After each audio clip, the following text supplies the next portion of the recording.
Guys, I'm here with Frank Iero at Utopia Records. Hello. Hey Frank. Hello, how are you? Very good. I'm very excited.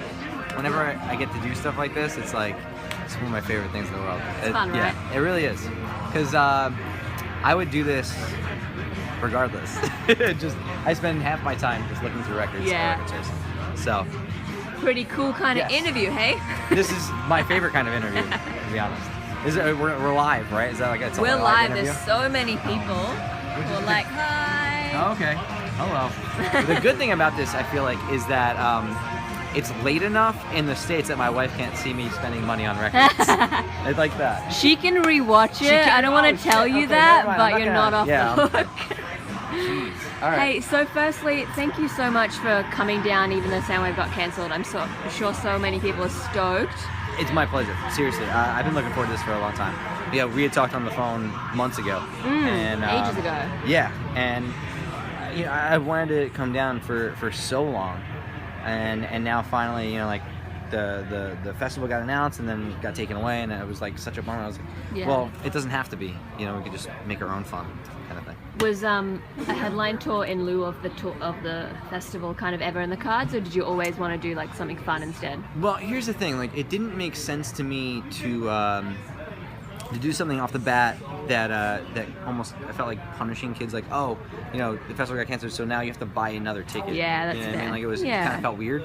So plus, you know, it's hard to get all that together just in, you know, a couple of weeks time. Yeah, for sure. And I wanted, if we're gonna do that, I want to do it right. So so this just felt like the best of both worlds. Like, you know, we could actually come down and just hang out, and kids can come down for free, and we can play songs together and talk and sign records or whatever, and it's not like a burden. You know what I mean? Yeah. And it's in lieu of the time we were going to have. Yeah. So It's awesome. You can tell you're doing it for the music and not for the money or anything like that. It's just the way it should be. You know? yeah, no, yeah, it's costing money. Oh yeah, I'm sure it is. Yeah, but that's all right, man. Honestly, like, you know, I was asked early on, like, where do you want to take this record? Where do you want to play these songs? Yeah. And this was always, you know, my first pick. And I just felt like the songs needed to be played here. You know, and I got really excited when Vagrant had done a deal with Cooking Vinyl, and I knew the record was going to come out. And it hurt that we didn't come down for Yeah. so long. So Had to make it happen. Yeah, I had to. Yeah. And will fans be hearing any like unreleased kind of special ones, or pretty much off stomach You know, I aches? keep thinking about that, right?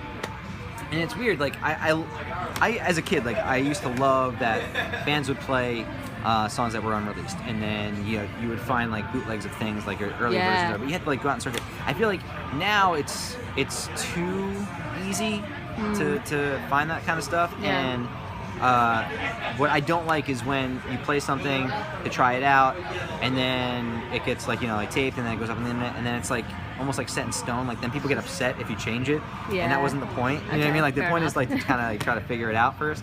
So probably not, but we'll probably do some fun stuff. Yeah, Cool. it's gonna be different. It's gonna be special. I'm sure will. Now let's get into We're looking for records? Look All how right. many there are. Now, Frank, you immediately Look at looked how at many. Neil Young. I did. I was saying that this record is one of my favorite. I think it came out like 2014 or 13. I'm trying to figure out when it did, but what I love about this record is that he recorded it in like one of these recording booths that it's like, Oh, yeah. literally, you know, it's like a phone booth. Like from the 50s. Yeah. Yeah, You, like, you know, yeah. you put in a quarter and you record like a message or a song on the record straight to vinyl. And at Third Man they have this booth in the record store, and you pay like, I think it's like $10 or $15 and you can record a record. And I've done that a couple of Oh, times. sweet. But the way this record sounds is so fantastic, and it's such a great record. I have this already because a good friend of mine sent it to me. But yeah. I was like, is that $3.97? I was like, that can't be right. Yeah. No, I feel like that's. There's some pretty That's part of the pricey art. ones. There's I was looking at Sgt. Pepper's. That's like Yeah. $400, and then Really? yeah, well, it's like first person or something. Uh-huh. Crazy. Yeah. That's a great record. It's a great record. Yeah. Good record. What's the last record you bought? Well, Black Star. Black Star? That's fair enough. I know. I talked about this earlier today. You know, I was gonna pre-order it, but I wanted the vinyl really bad. So like, it came out on, I think it was a Saturday. Yeah. So I planned on going to the record store on the Monday, and he passed away like the night before. It was crazy. So like, I walked into the record store, and they're playing Bowie, and like everybody's like really, it's like really somber. It was crazy. Yeah. And I remember like going in and being like, I'm gonna get the David Bowie record. Like, it was just like everyone else. Real weird. Yeah. But honestly, there was only one copy in the whole place, and I bought it. And you got it. Yeah. So that's gonna be worth a lot. Well, I don't know. I mean, not that you sell it, but it's so fantastic. Yeah. It's such an amazing record. Yeah, we listened to it on repeat in the office for a couple of days after. It's heavy. It's so heavy. Especially Lazarus. Yeah. Oh man. All right, let's get on to something else. All right. Let's see. You have a lot of Russian fans. Yeah. There's a lot of Russian I can't understand. Yeah, that happens. I don't. Yeah, I just go, oh, okay.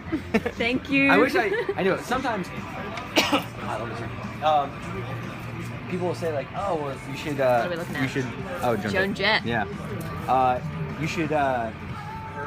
Take my comments and put it into like a translator. And I feel like, okay, but you should make. You should do that, and then send it to me. I'm with you on. I'm with you on that. So, translate first. Translate.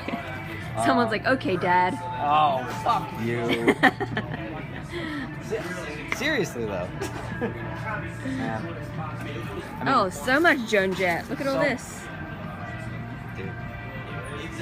This is weird. That's in the wrong spot, by the way. Are you gonna fix it? I'm gonna fix it. Yeah. So if music doesn't work out, we're gonna hire you here. What I like is that you have the array of yellows. You go from like a mustardy. We need like that's a fucking record cover right there, man. How good is that? What a babe. Seriously, so rad.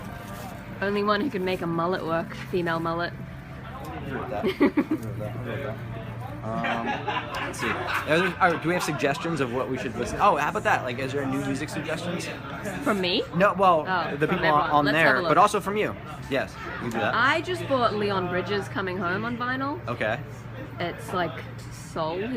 He's like he stepped out of Time Machine, so it's really good. See, like, there's things like I've heard a couple of songs from him, and I think they're pretty good. You can either go, it's one of two ways, right? It's either like, oh well, it's really great, or it feels like kind of cliche, like it's almost like you're playing a part. That's true. But I don't know. I mean, I never know. He doesn't. Yeah, I don't know if he's playing a part. Okay. So we got some State Champs, and I saw something else, Moose Blood. Oh, yeah, I have that. I missed They're coming out with a new record though. I think they just finished recording. Taylor Swift, lol. Someone's. Right. You know what's funny is my kids, like, I always thought it would be fun to like kind of keep them in this weird bubble where they don't learn about anything new. Like they grow up like with like Beatles posters in their rooms or something like that. And then it's impossible actually to do that if they like go to school and things. Yeah. So they've been going to like kids parties. Like their friends will have parties and they'll hear these songs and they're like, what is this music? and the little girls will be like, this is Taylor Swift. How do you not know Taylor Swift? Like I hear this in the car all the time and they're like, we don't hear it in our car. And my wife's like, you're like foiled. Yeah. But the funny thing is, I just bought the Ryan Adams. Yep, 1989. So good. It's so good. And I guess in that respect, I feel like I should listen to the Taylor Swift record. Probably be really should. Awesome. It's But I know that Shake It Off song because my daughter really freaks out. Like anytime that song, it's just like her favorite song. How old's your daughter? She's 5. That's about the age.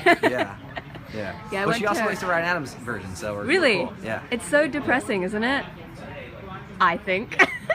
I like sad songs. You like sad songs. Yeah. That's fair enough. What's depressing? Wait, I'm sorry. The Ryan Adams version, or just that she likes that song? No. Not just Ryan Adams is 1989. It's got a so vibe, sad. Doesn't it? It's such a great vibe. Oh man, I love that. Oh, look at that Devo record. Where am I looking? Oh wow. Yeah. Oh wow, with the hat, the helmet. Mm-hmm. That. We'll have a little wander and maybe wrap it up in a second. Oh, sorry, People are loving it. No. Okay. It's cool. I just Jeez. would love to keep. Look at that Runaways record. Japanese version. Yeah, that's cool. Yeah. I like the little like 11. captions. Those are good. Yeah, my favorite thing was as a kid, I grew up. You know, like there was a record store that we would go to. It was the punk rock record store. It was in Montclair, New Jersey, and like they had all like the punk rock stuff. And the dude that ran the store was super punk rock, and he had a cat with one eye. And he would write the most fucked up stuff on these records. Like it would be like, you know, like, oh, I really want to check out the new, I don't know, Rodriguez record. But then it would be like, yeah, Rodriguez, like that other guy, but definitely not as good. You should buy this if you're an asshole. Like it would say shit like that, and you'd be like, oh, I guess I'm an asshole, or I don't want to be. Should I? Yeah, it's like really fucked up stuff like that. Yeah. So those are my early days of like you would go in and you'd be like, oh, man. It was almost like the soup Nazi from Seinfeld, where you just wanted to have your money and just like walk up and be like, I'll take you know, Appetite for Destruction, please, and you'd be like, I don't sell that shit. Frank, thank you so much for stopping by. pleasure. Everyone's loving it, but I'm gonna have to turn it off. Okay. Well, thank you very much for tuning in, and thank you for administering questions. You're welcome. I and can letting me administer look at- questions all day. letting me look at records. I enjoy that very much. So, thank you. Thanks.